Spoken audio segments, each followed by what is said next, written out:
Halo teman-teman, kali ini aku mau berbagi cerita nyata yang bikin bulu kuduk merinding. Cerita ini berasal dari sebuah desa kecil di pinggiran Jawa Tengah tentang aku dan adikku yang biasa bermain di sungai saat maghrib. Tapi waktu itu ada sesuatu yang salah, sesuatu yang membuat adikku hilang sampai sekarang. Kalau kalian suka cerita horor dengan suasana mistis dan kisah nyata dari daerah, jangan kemana-mana, siapkan dirimu karena kisah ini bukan sekadar cerita biasa. Yuk kita mulai. Namaku Andra, waktu itu umurku 14 tahun. Aku tinggal di sebuah desa kecil di pinggiran Jawa Tengah. Desa kami termasuk sepi, nggak terlalu banyak rumah dan dikelilingi alam yang masih sangat asri. Sawah terbentang luas hampir di setiap sisi dan di bagian selatan desa ada sebuah sungai yang airnya cukup deras dan jernih. Sungai itulah yang jadi tempat favorit buat anak-anak desa buat main sore-sore. Termasuk aku dan adikku Adit. Adit itu adikku satu-satunya. Umurnya baru 9 tahun waktu itu dan bisa dibilang dia itu penurut, ceria, dan suka banget ikut aku kemanapun. Kalau aku pergi main pasti dia ngikut, kadang nyebelin, tapi seringnya aku kasihan juga kalau ninggalin dia sendirian di rumah. Jadi ya sudah, hampir tiap sore kami berdua main bareng, biasanya di sungai yang letaknya cuma sekitar 15 menit jalan kaki dari rumah. Sungai itu sebenarnya agak sedikit tersembunyi. Buat kesana kita harus melewati jalan setapak yang diapit semak-semak dan rumpun bambu. Kalau sore hari, apalagi pas menjelang maghrib, suasananya bisa agak serem. Tapi karena udah biasa, kami semua nggak terlalu peduli. Yang penting bisa main air, lempar batu, atau sekadar cari ikan kecil-kecil di pinggiran sungai. Kadang kami juga bikin perahu dari daun pisang terus dilepas dan dilombakan siapa yang paling cepat nyampe ke hilir. Orang tua kami sering ngingetin jangan main di sungai pas maghrib. Katanya itu waktu lembur wangi, waktu di mana dunia manusia dan dunia yang lain jadi lebih dekat. Kata ibu, banyak kejadian aneh yang suka terjadi kalau orang masih berkeliaran di luar pas maghrib.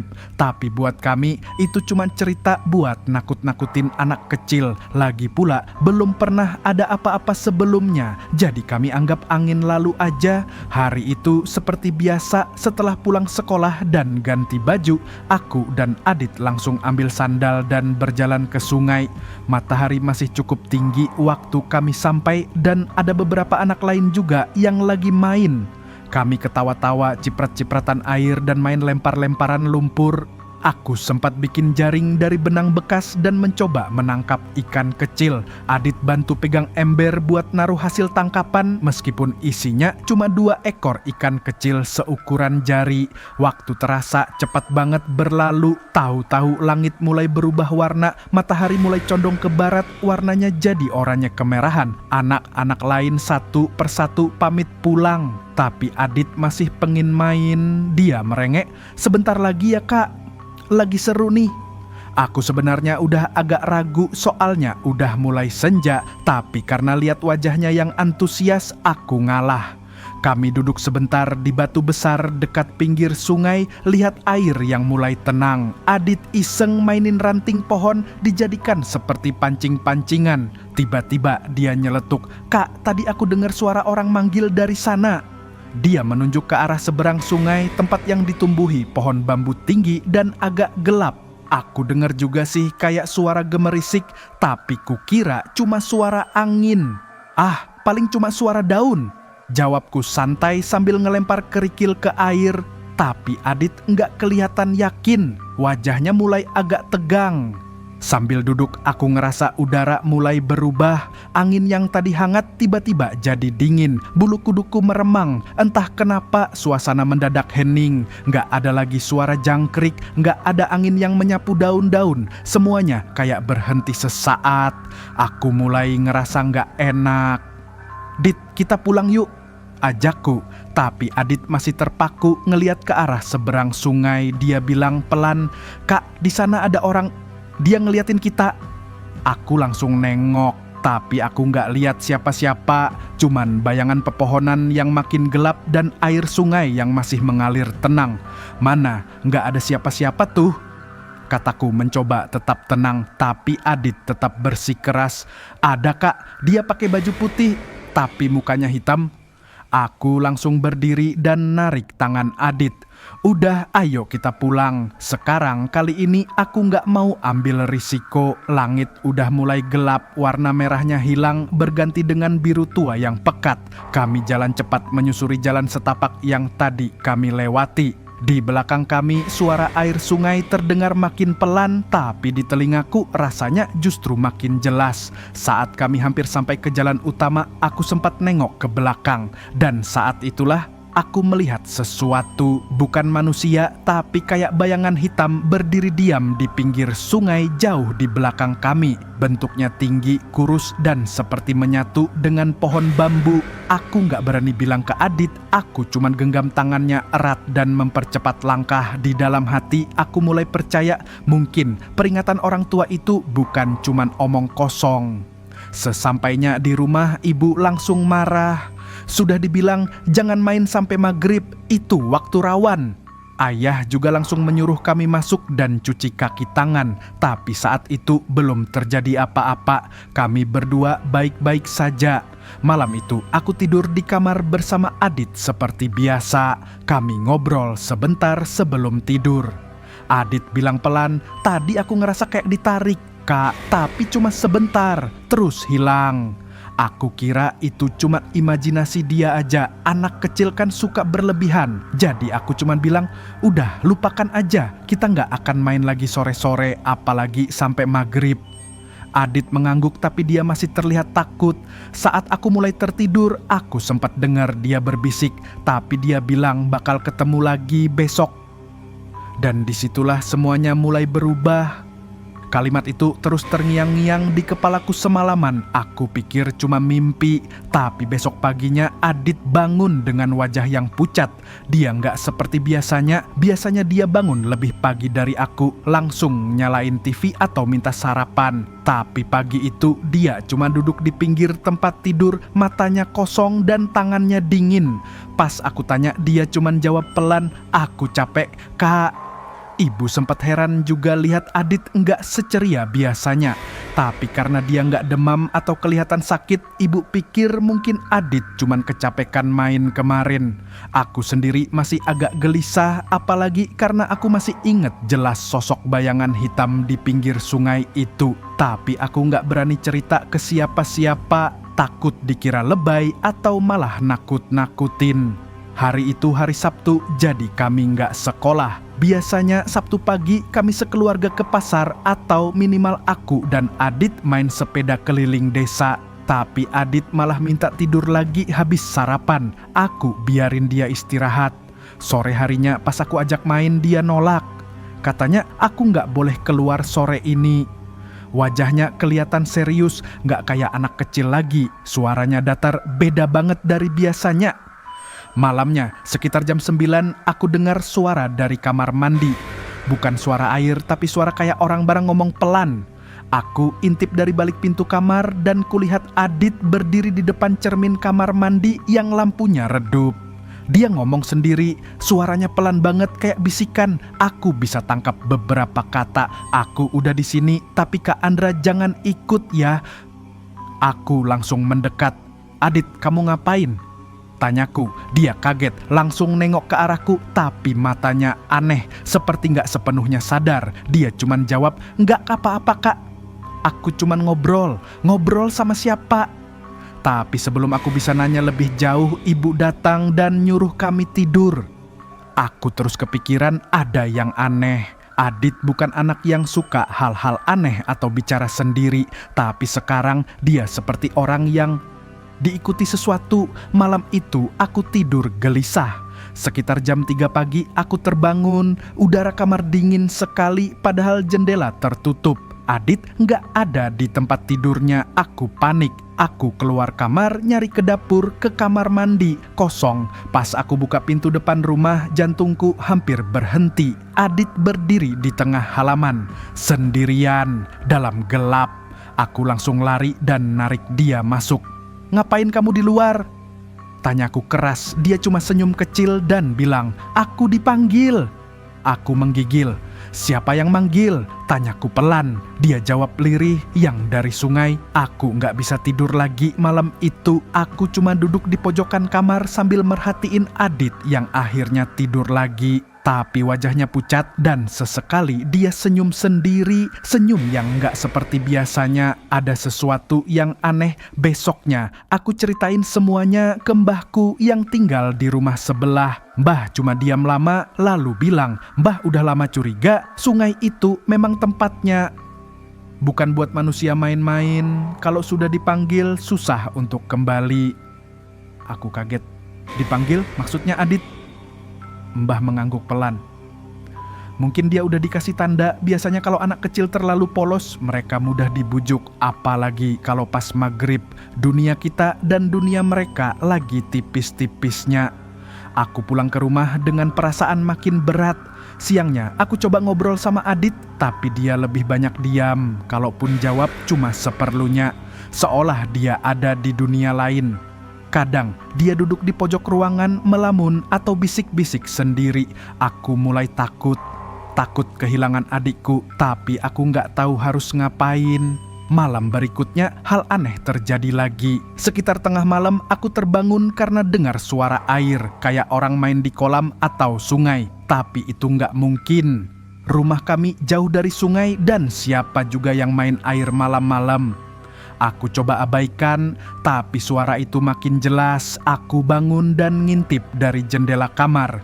Di luar, samar-samar aku lihat Adit lagi jalan ke arah belakang rumah. Aku langsung bangunin ayah. Kami keluar bareng dan cari Adit. Ternyata dia lagi berdiri di bawah pohon pisang di belakang rumah. Sendirian, kakinya basah, padahal tanah di situ kering. Ayah langsung gendong dia masuk.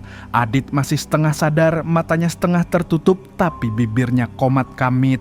Aku dengar jelas, "Aku harus pergi, Kak. Aku udah janji." Aku gemetar, ayah bingung, ibu panik, tapi Adit akhirnya tidur lagi seperti biasa. Paginya dia nggak inget apa-apa. Aku tahu ini bukan sekadar mimpi atau kebetulan. Ada sesuatu dari sungai itu yang masih mengikuti kami. Dan perasaanku mengatakan mereka belum selesai dengan Adit.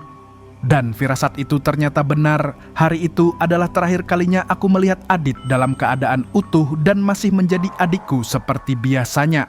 Pagi itu terasa ganjil sejak awal. Adit bangun lebih awal dari biasanya. Dia nggak minta sarapan, nggak nonton TV, cuman duduk di teras mandang ke arah jalan setapak yang menuju sungai. Ibu sempat tanya, "Kamu kenapa, Dit?" Tapi dia cuma menjawab pelan, "Temanku nunggu." Aku langsung nyamperin dia. Temen siapa?" tanyaku sambil jongkok di sebelahnya. Tapi dia nggak jawab. Dia malah berdiri dan masuk ke kamar lalu duduk di lantai sambil meluk lutut. Matanya kosong seolah dia dengar suara yang nggak bisa didengar orang lain. Karena hari itu Minggu, ibu dan ayah pergi ke rumah tetangga yang hajatan. Aku diminta jaga rumah dan awasi Adit. Aku iyain meskipun sebenarnya aku juga belum tahu harus gimana ngadepin Adit yang makin hari makin aneh. Aku sempat duduk di ruang tengah sambil baca komik, sesekali nengok ke kamar untuk pastiin Adit masih di sana.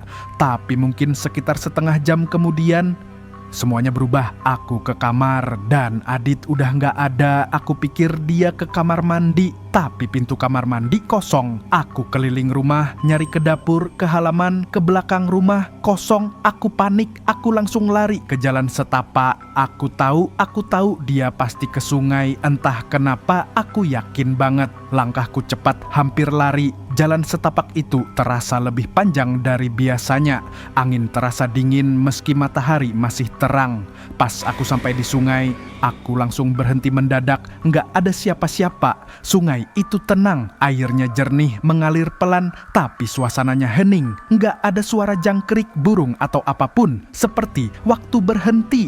Aku panggil keras-keras, "Adit, Adit." Tapi nggak ada jawaban. Aku muter-muter di sepanjang pinggiran sungai, mata nyari ke segala arah. Tapi cuman ada batu, pohon bambu, dan air. Tiba-tiba Aku lihat sesuatu di seberang sungai. Di bawah pohon bambu yang tinggi, aku lihat sekelebat kain putih berkibar pelan. Aku fokusin mata, jelas seperti kain baju, tapi bukan baju biasa, panjang dan basah. Aku melangkah maju, mau nyebrang, tapi di saat itu juga aku dengar suara pelan, lirih dari arah air.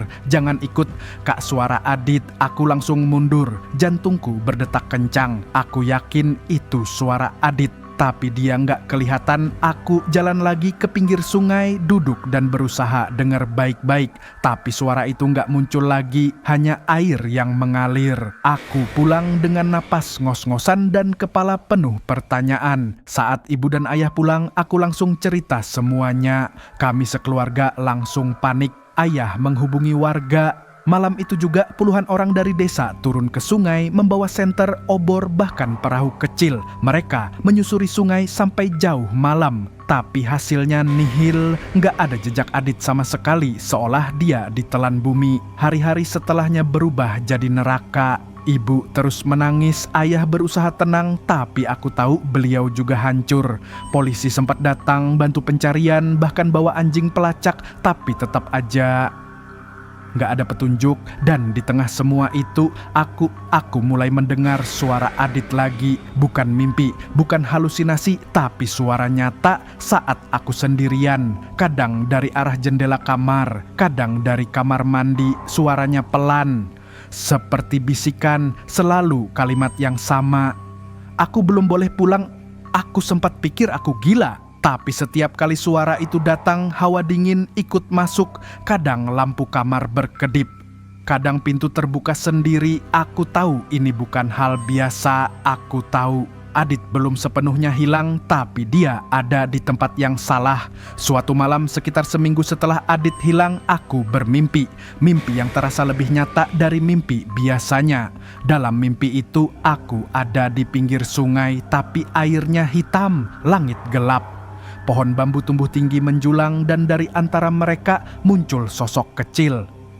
Adit, dia berdiri di seberang, wajahnya pucat, matanya sayu, dia melambai pelan. Tapi di belakangnya berdiri sosok tinggi besar, hitam, dengan kepala menyentuh dahan bambu.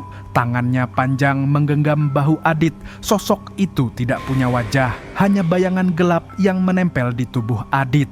Aku ingin lari, tapi kakiku kaku. Aku ingin teriak, tapi suara hilang. Lalu Adit bicara, "Tolong aku, Kak, tapi jangan datang sendiri." Aku terbangun dengan tubuh basah keringat dan napas memburu. Dan saat itu juga aku sadar, kalau aku mau adikku kembali, aku harus melakukan sesuatu. Harus ada yang datang ke tempat itu, tapi aku nggak bisa asal masuk.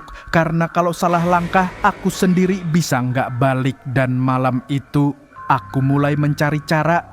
Aku mulai dari hal paling sederhana, nanya ke orang-orang tua di desa.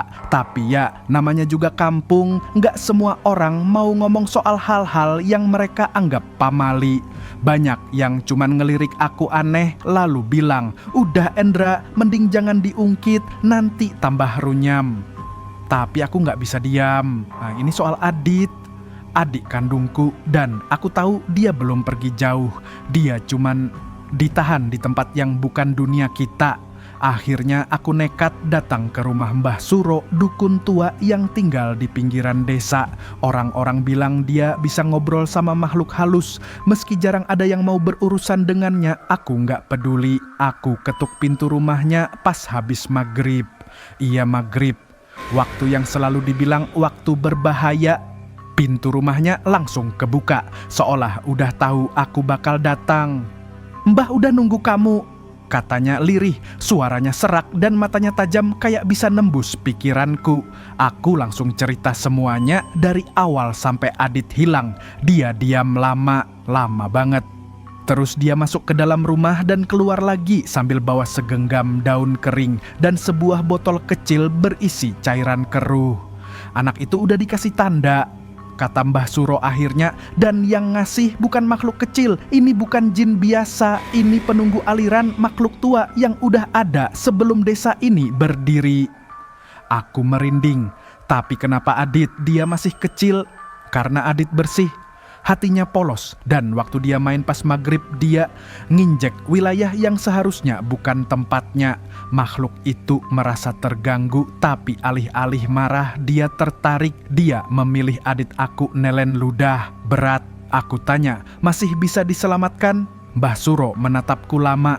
Bisa, tapi kamu harus siap, karena tempat yang kamu datangi nanti bukan sungai biasa, bukan tempat yang bisa kamu lihat dengan mata telanjang. Dia kasih aku 3 benda, segenggam daun kering yang katanya harus kubakar di pinggir sungai, air dari botol itu yang harus kubasuh ke wajah sebelum mulai, dan seutas benang hitam. Benang ini penanda, kamu ikatkan ke pergelangan tanganmu. Kalau nanti kamu lihat Adit, ikatkan benang ini ke dia. Kalau bisa, dia akan ikut kamu pulang. Tapi kalau benangnya putus, jangan cari dia lagi. Aku gak banyak tanya, aku pulang dengan campuran takut dan harap. Malam itu juga aku siapkan semuanya. Aku bilang ke ibu dan ayah bahwa aku mau cari Adit lagi. Tapi aku gak bilang detailnya. Aku tahu mereka pasti bakal melarang kalau tahu. Tepat jam 2 malam aku pergi ke sungai, langit gelap, awan tebal nutupin bulan, angin sejuk tapi menusuk. Aku jalan sendiri dengan senter kecil dan benda-benda pemberian Mbah Suro. Sampai di sungai, aku mulai merasa aneh. Suara jangkrik hilang, udara jadi hening, dan rasanya aku bukan lagi di desa yang sama. Seolah tempat ini berubah. Aku duduk di pinggir batu besar, bakar daun-daunan kering itu. Asapnya naik lambat dan baunya aneh kayak campuran dupa dan tanah basah. Aku basuh mukaku dengan air dari botol, lalu aku duduk diam.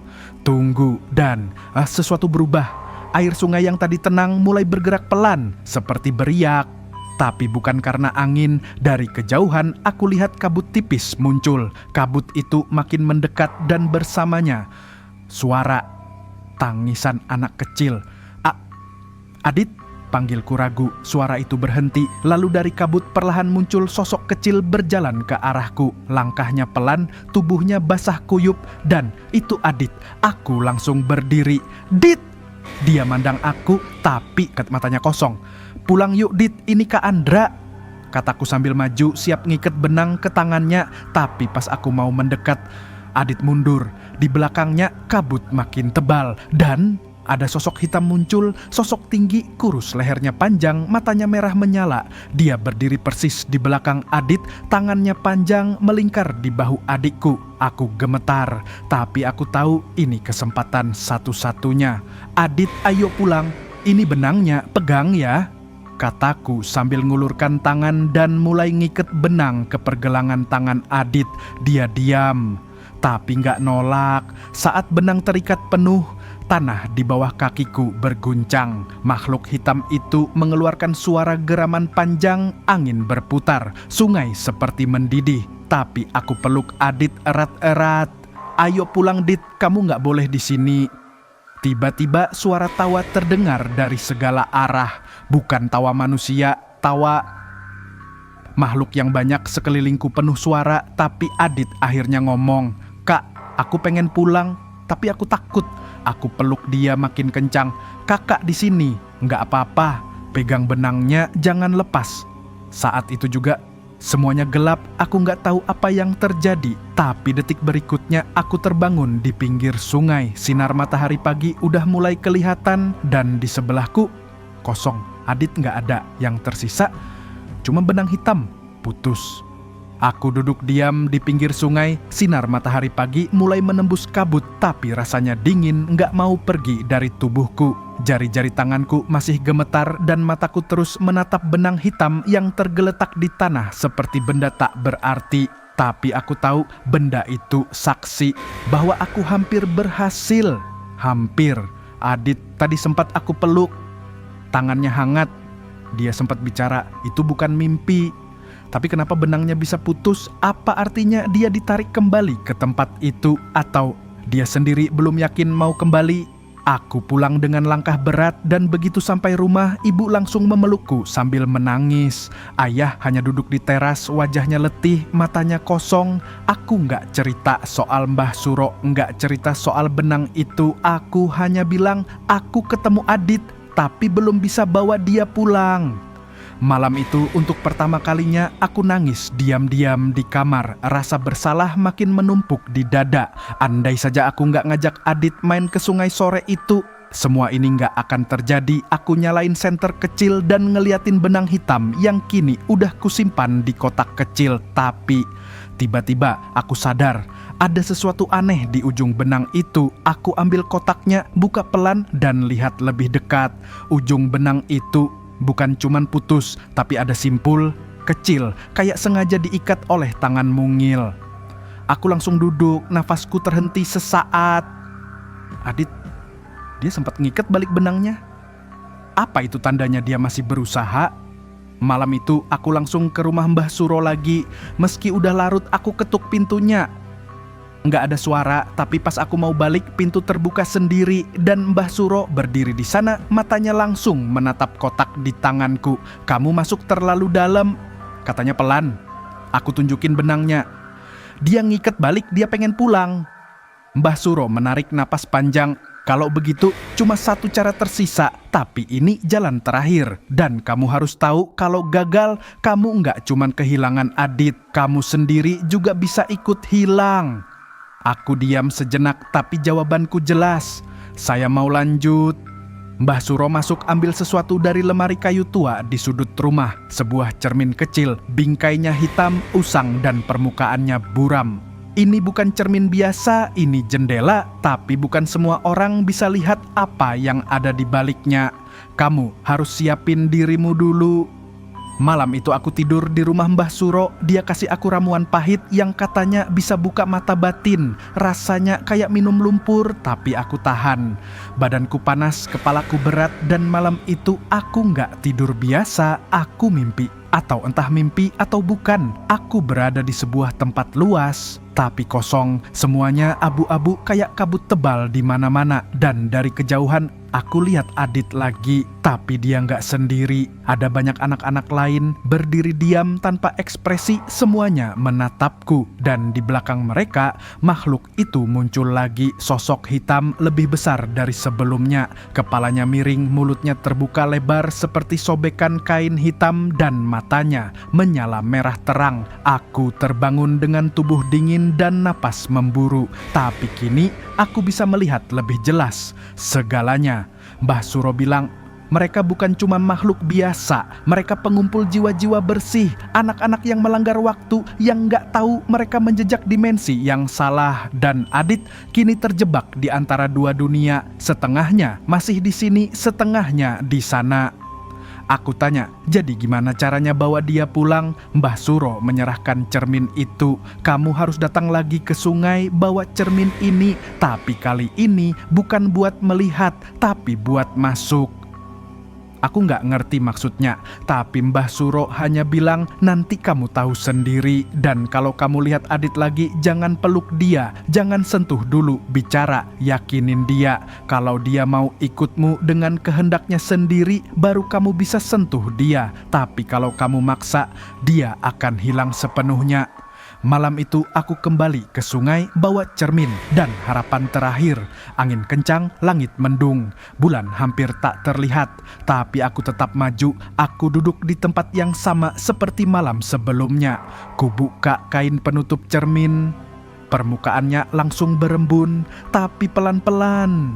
Bayangan muncul, Adit. Dia berdiri, tapi bukan di dalam pantulan.